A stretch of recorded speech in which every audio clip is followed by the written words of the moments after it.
से लेकर क्वेश्चन हम चल रहे दोस्तों, जो कि शिक्षक भर्ती के लिए बहुत इंपॉर्टेंट होने वाली है। तो पहला प्रश्न है, ज्ञान निर्माण में निम्न में से किसकी आवश्यकता होती है? तो अनुभव, धारणा विकास, अन्वेषण, ये सभी का जो है ज्ञान निर्माण में आवश्यकता होती है। ऑप्शन नंबर क्या हो जाएगा? डी इसके लिए सही हो जाएगा। नेक्स्ट क्वेश्चन की ओर चलते हैं दोस्तों। वीडियो पर नए होंगे तो लाइक करिए और एक बार कमेंट जरूर करिए दोस्तों।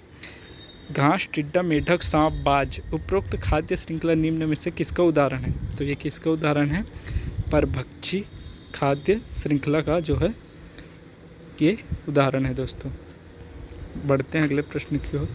निम्न में से किस गतिविधि की विशेषता नहीं है? तो क्या नहीं है? निम्न में से गतिविधि क्या मानसिक प्रयास, बच्चे की सक्रिय भागीदारी या चुनौती तत्व नहीं होता? तो ये नेगेटिव हो जाएगा। ऑप्शन नंबर सी ही इसके लिए जो है आंसर हो जाएगा दोस्तों, चुनौती तत्व नहीं होता। ठीक है, ये आंसर हो जाएगा। अगला प्रश्न, प्राकृतिक पर्यावरण निम्न में से किन घटकों से मिलकर बनते हैं? तो वो बनते हैं जैविक घटक और जैविक घटक दोनों से मिलकर जो है इनका निर्माण होता है। ऑप्शन नंबर सी सही हो जाएगा। बढ़ते हैं नेक्स्ट क्वेश्चन की ओर दोस्तों। निम्न में से कौन सा रोग पोषक तत्व की कमी से होता है? तो वो होता है एनीमिया। विटामिन के की कमी से क्या होता है? विटामिन, है ना, सॉरी हाँ, एनीमिया ही होता है होने के लिए, लेकिन पोषक तत्व की, हाँ सही हो जाएगा। ऑप्शन नंबर डी ही सही है दोस्तों। एनीमिया जो है पोषक तत्वों की कमी की वजह से होता है। अगला प्रश्न, नक्शों में निरूपण का प्रकार निम्न में से कौन सा होता है? तो वो होता है द्विविमीय होता है ना, 2 डायमेंशन होता है।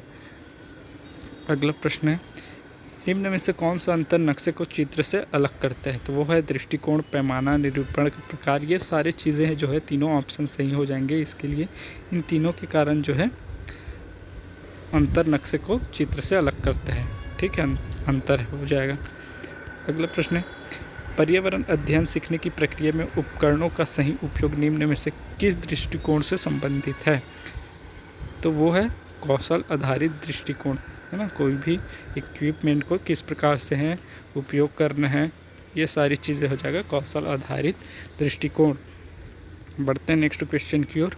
अगला क्वेश्चन है, फ्लोरिस रोग का कारण है? तो फ्लोरोसिस किससे होता है जी? ये फ्लोराइड की जो है अधिकता के कारण होता है। ऑप्शन नंबर सी सही हो जाएगा।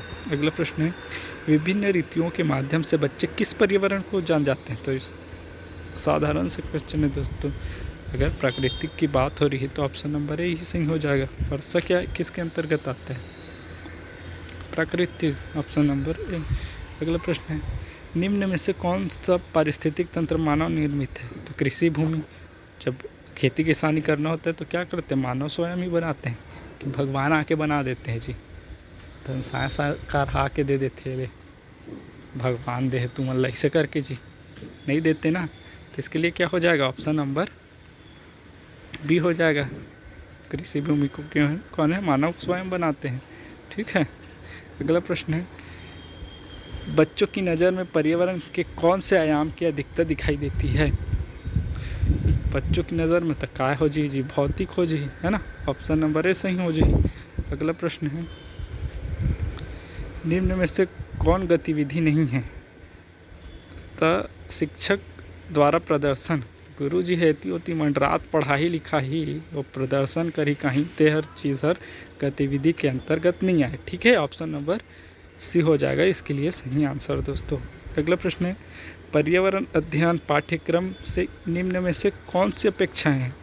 मूल्यों की समझ, अवधारणाओं की समझ, जानकारियों का संग्रह एवं कौशल। तो का हो जी, ये कर लिए सही आंसर। ऑप्शन नंबर डी हो जी। भाई पर्यावरण पढ़ा था तो जम्मो चीज़ के होना चाहिए ना दादा, है ना। मूल्य भी समझ हो, अवधारणा हो, जानकारी मिले, लइका मतलब कौशल हो, ओकर विकास हो, है ना। ऑप्शन नंबर डी हर का हो जी सही आंसर हो जाए। बढ़ते हैं नेक्स्ट क्वेश्चन की ओर। रचनावाद का सिद्धांत निम्न में से किस पर आधारित है? तो क्या है? अनुभव पर है। बच्चे स्वयं करके, है ना, बच्चे स्वयं करके सीखते हैं। ऑप्शन नंबर डी सही हो जाएगा। अगला प्रश्न है, भारत में बाल विवाह निषेध अधिनियम किस वर्ष से लागू किया गया है? तो ये बाल विवाह जो है 2007 में जो है भारत में लागू कर दिया गया था दोस्तों। ठीक है। निम्न में से कौन सा संयुक्त परिवार का लाभ है? तो क्या है जी? संयुक्त परिवार मतलब जिसमें दादी दादा दुनियादारी चाची चाचा काका, है ना, काका काकी बुआ, ये सब क्या है, सभी एक साथ रहते हैं, उसको क्या बोलते हैं, संयुक्त परिवार कहते हैं। ऐसा अभी के समय में बहुत ही कम देखने को मिलता है दोस्तों। अगर आपके आसपास में कोई संयुक्त परिवार है तो ज़रूर कमेंट करिएगा, क्योंकि आज के डेट पे बहुत ही एकल होते चले गए हैं पूरा, है ना।